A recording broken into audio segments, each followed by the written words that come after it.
Hello, this is Marsha Lecour with Marsha's Moments with Men. And today we have a very special guest with us, Mr. Michel Neray. Michel, how are you today? Hey, Marsha, I'm doing great. I see you're outside enjoying the Toronto sunshine. What a Oh, way to well, go. when you have beautiful weather like this, I'm just Yeah, you don't mess around with it. exactly. So let's jump right in. So, Michel, tell us the work that you're currently involved in and the work that you're currently doing. Does this align with your passion and purpose? Yes, and I'm going to move inside because the gardener just started. Ah, after all that. Okay. So the short answer is that absolutely, I am living my passion. I'm doing my passion. As you know, I run Mo Mondays. Mo Mondays is a platform for people to find greater self-expression through their own stories and their storytelling. It is absolutely my passion, and it's interesting because it's something that I started almost inadvertently. Oh, how did that come to be? Really, I was looking around for, I'd already been a professional speaker for 20 years at the time, and I'm into so many different kinds of networking and speak sell events, all kinds of speaker events. And I just thought to myself, wouldn't it be nice if I created an event, the kind that I would want to go to? And now when I tell you this, Marsha, I tell you with the benefit of 2020 hindsight. If I make it sound like I strategically thought it through and did all that before, actually nothing would be further from the truth. But that was kind of in the back of my mind. How do I do something that I really would like to go to? I love going to stand-up comedy. My wife and I would go pretty much every week. Go to networking events. We were both involved in the personal transformational movement, so we both loved the idea of lifelong personal growth. But there were elements of each of those things. If you go into them, it's kind of like you get sucked in, and it's all one. It's all one thing. And there were many things about those events that we didn't like. Didn't like all the toilet humor in stand-up comedy. Didn't like the superficial aspects of some networking events. Didn't like going to speak to sell events and then having people only be interested in you buying stuff at the back of the room. Didn't like the fact that anything that we wanted to do with personal transformation was all encompassing, and it took several thousands of dollars and many weekends. And but then we thought, well, what if we could take the things that we like about all of them and put them together in a format that we'd want to go? And in a way, I say in a real way, that's how Mo Mondays was born. Now, I say this in full disclosure. If I say this sounding like I strategically mapped everything out before we did it, it would be a lie. But I know that's what was in the back of my mind. And it took me about three to 4 months of doing Mo Mondays to realize that's what I was doing. That's why I said, now I know why I ask people to share a story they've never shared before. Oh, that's why we have this rule, the no selling, no teaching, no preaching rule. Yeah. Yeah, and so you've combined all those worlds, the good and the bad, and we'll take it all the good from all your experiences in the transformational world and package it together unconsciously and unknowingly and realizing, oh my gosh, this is Mo Mondays. This is what I've done. Exactly. And when things started coming together in the ways that I really wanted to, it was interesting how, we talk about the universe responds. Well, the universe responded because a friend of mine from Winnipeg said, Michel, I love what you're doing with Mo Mondays. I'd like you to help me start one up here. And And I remember saying, Stephanie, I'm not set up to help anybody else. I don't want to. I really just want to do what I'm doing here in Toronto. And she said, no, Michel, you have to help me. And of course, if you know Stephanie, you know she's quite persuasive. And I said, okay. And but I also said, but if we do one in another city, then I'm going to set it up in a way that makes it easy for other people to also go ahead and start one. And her response was, absolutely, and I'm going to help you do that because we've got something pretty special with Mo Mondays, and I think it should be spread to as many places as we can. And so I know you're in Eastern Canada. How far west are you? We're in Nanaimo. We're on Vancouver Island, so we are literally coast to coast. That's fabulous. I suppose coast to coast. I guess the other coast, if we were in Tofino, maybe, it would be strictly speaking, but we are definitely from the Atlantic to the Pacific. And so how many Mo Monday places are there now on the map in Canada?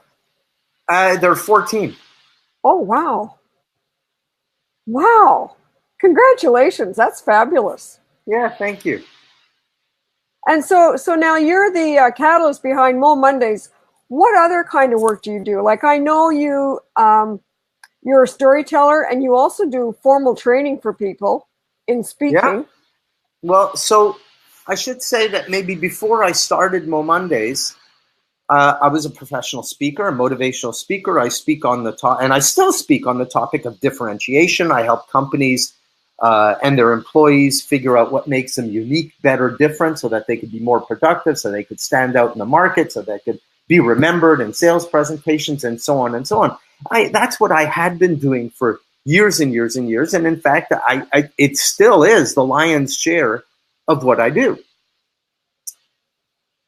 If you want to think of Mo Mondays as an offshoot of that work, you can see it. And now in retrospect, I see that Mo Mondays is the personal expression of what I have been doing corporately for 20, 30 years.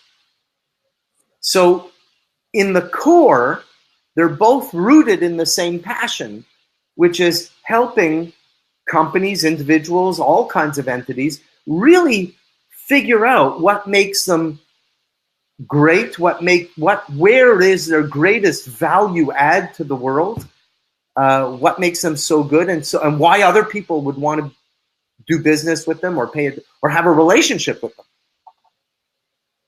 And one of your taglines, I believe, is you meet the nicest people at Mo Mondays. It's funny because, well, yes, I'm a copywriter by trade. I started my professional life as an advertising copywriter. So you could say, haha, that's very clever. And it was, when I came up with it 6 years ago, it was very clever. But I never expected two things. I never expected it to catch on the way it did. And I never expected it to be so true. I think it caught on and it works because it is so true. And so I think about this. Well, why is it true? What is it about it? Well, I think the people who are interested in Mo Mondays, we're a self-selective bunch. We are genuinely interested in the authentic storytelling. We are genuinely interested in having a laugh with people. We are genuinely interested in creating connections at a deeper level than one might normally get at your standard issue networking event. And so I think we tend to be a nice bunch of people. Yeah, well, you do meet the nicest people at Mo Mondays. That's been my experience. Well, thank you. I've attended Mo Mondays. Yeah. And we met you, Marsha. And now that the I don't mean to make you seasick with this moving around, but now that the gardener has stopped, I'm going to go back outside. There you go. This is called a change of scene, literally. How's that? That's great. Good.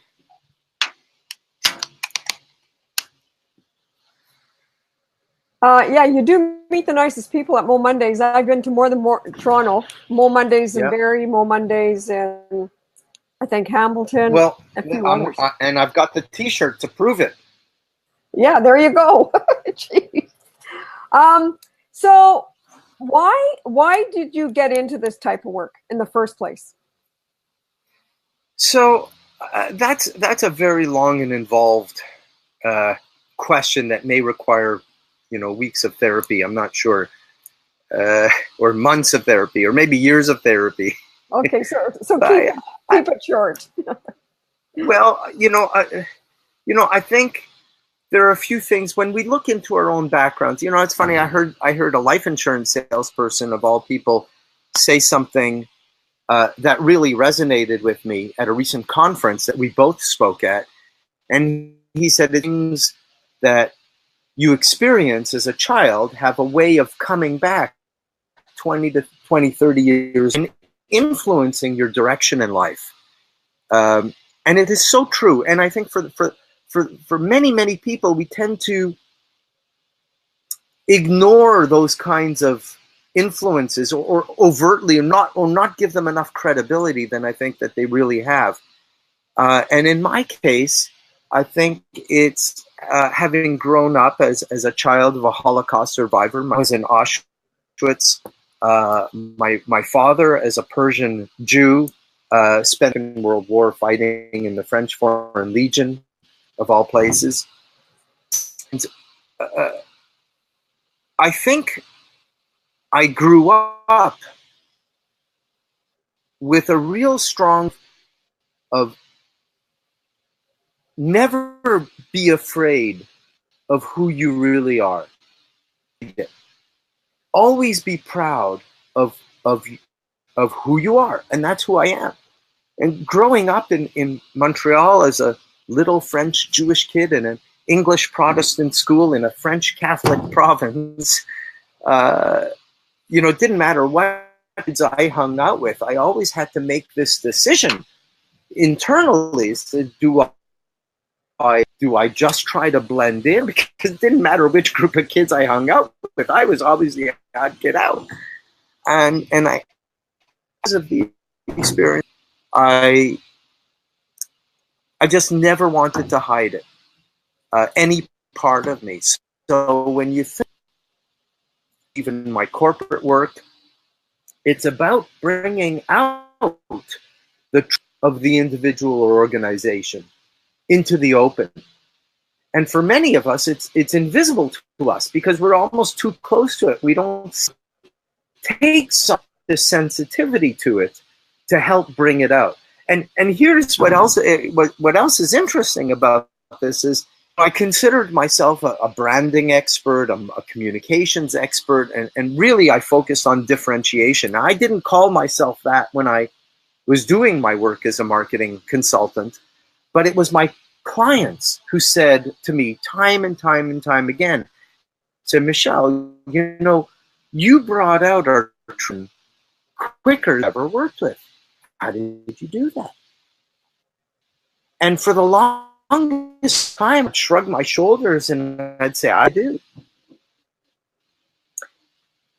A normal response when someone pays you a compliment, especially a compliment on something that you do so naturally and effortlessly, you don't even realize you're doing it, which was the case with me. I just shrugged my shoulders and said, no big deal. I said no big deal because it didn't feel like a big deal. But I was doing it because that I had because of my upbringing, because of how I grew up, because of the baggage, good and bad, that my parents gave to me. And it could have been my greatest in life, but it ended up being my greatest strength, both personally and professionally. As again, many people, we tend to keep our personal and professional lives very separate. And I truly believe in bringing them together. Yeah, that's a good point. Now, let's go on a different tangent here. What do you think are some of the issues and challenges that men face today from your perspective? Well, I think men men and women have it hard. We're all navigating our way through the gender roles. It's getting less and less definable as to what and who a man is and what and who a woman is, which I think is wonderful. Because it's wonderful because it gives us all greater freedom, flexibility of individuality, which is a good thing.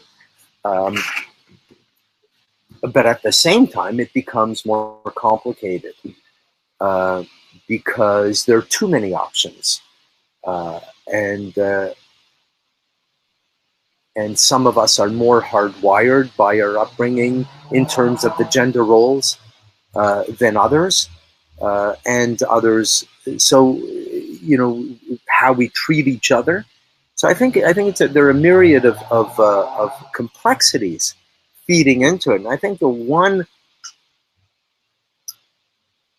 this may sound counterintuitive, but the more I think about it, the more I feel like we all need to lighten up about it. And because we take things we're so easily offended one way or the other. So for those of us who are very hardwired, well, that's who we are, and that's who we are. Don't get hung up about it.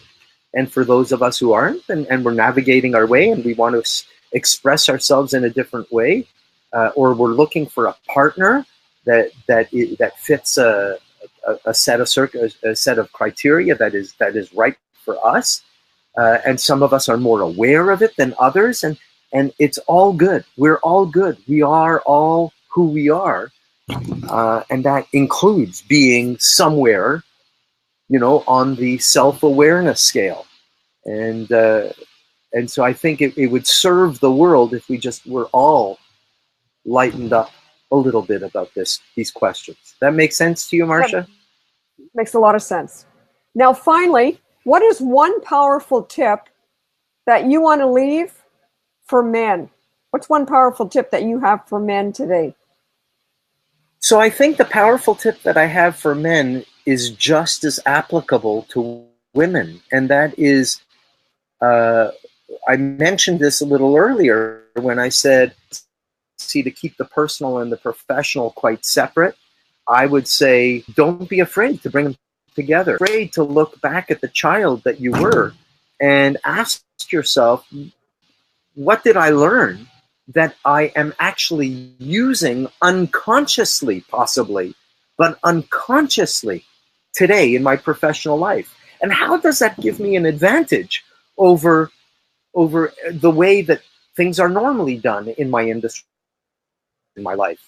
I have a saying that I repeat in my keynotes, which is, what makes you different as a person is what makes you better in your career, your life, and your business. And I truly believe that to be true. What makes you different makes you better. And you are very different, and that makes you better. Thank you, Marsha. Michel, thank you for joining us here today on Marsha's Moments with Men. All the best to you.